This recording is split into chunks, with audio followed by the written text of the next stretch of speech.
Good morning, friends around the world. Let's begin our meditation with another story titled, Everyone Can Play. At a fundraising dinner for a school that serves learning disabled children, the father of one of the students delivered a talk that would never be forgotten by all who attended. After extolling this school and its dedicated staff, he offered a question.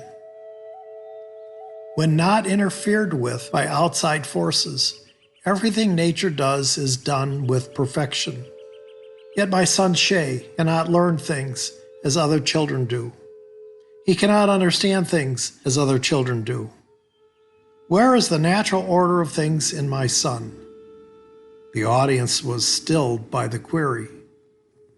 The father continued, I believe that when a child like Shay, physically and mentally handicapped, comes into the world, an opportunity to realize true human nature presents itself, and it comes in the way other people treat that child.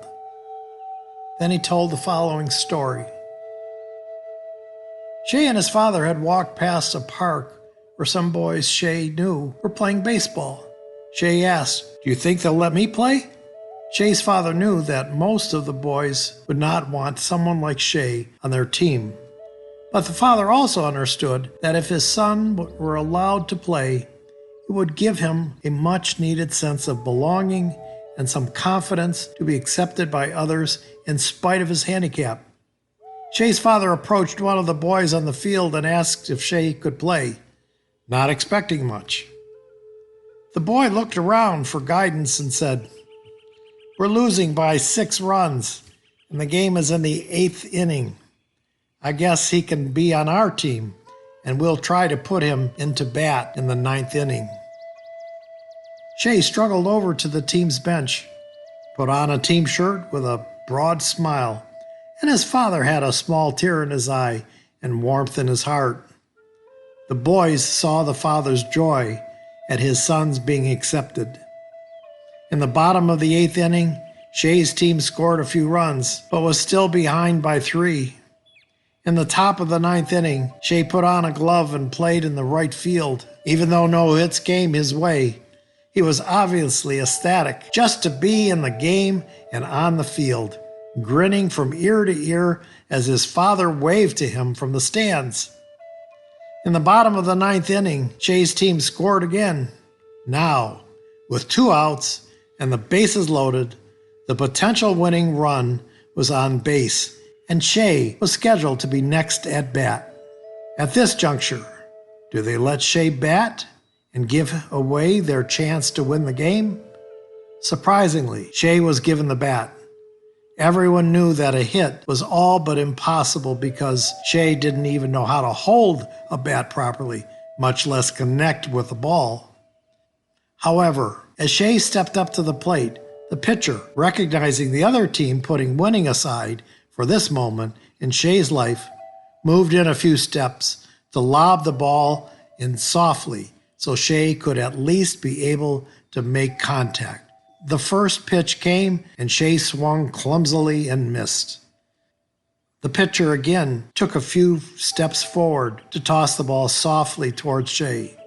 As the pitch came in, Shay swung at the ball and hit a slow ground ball right back to the pitcher. The game would now be over, but the pitcher picked up the soft grounder and could have easily thrown the ball to the first baseman. Shay would have been out, and that would have been the end of the game. Instead, the pitcher threw the ball right over the head of the first baseman, out of the reach of them all. Everyone from the stands and both teams started yelling, "Shay, run to first! Run to first!" Never in his life had Shay ever run that far, but made it to first base. He scampered down the baseline, wide-eyed and startled. Everyone yelled, "Run to second! Run to second!" Catching his breath, Shay awkwardly ran toward second, gleaming and struggling to make it to second base. By the time Shay rounded towards the second base, the right fielder had the ball, the smallest guy on their team, who had a chance to be the hero for his team for the first time.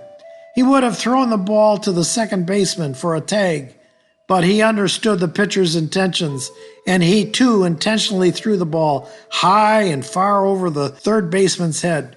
Shay ran towards the third base deliriously as the runners ahead of him circled the bases toward him.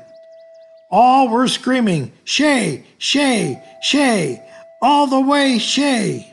Shay reached third base. The opposing shortstop ran to help him and turn him into the direction of the third base and shouted, "Run to third! Shay, run to third!" As Shay rounded third, the boys from both teams and those watching were on their feet, were screaming, "Shay, run home! Shay, run to home!" Stepped on the plate and was cheered as the hero who hit the grand slam and won the game for his team.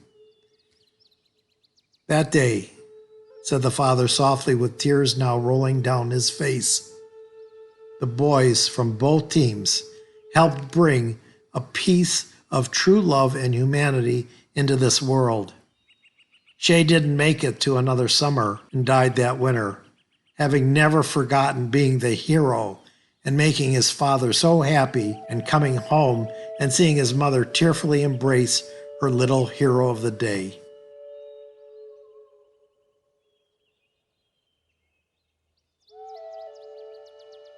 Especially in these times, it's easy to pay attention to all the things wrong with our world, isn't it? Please, for the rest of the time we have together this morning, consider all the good things in your life today.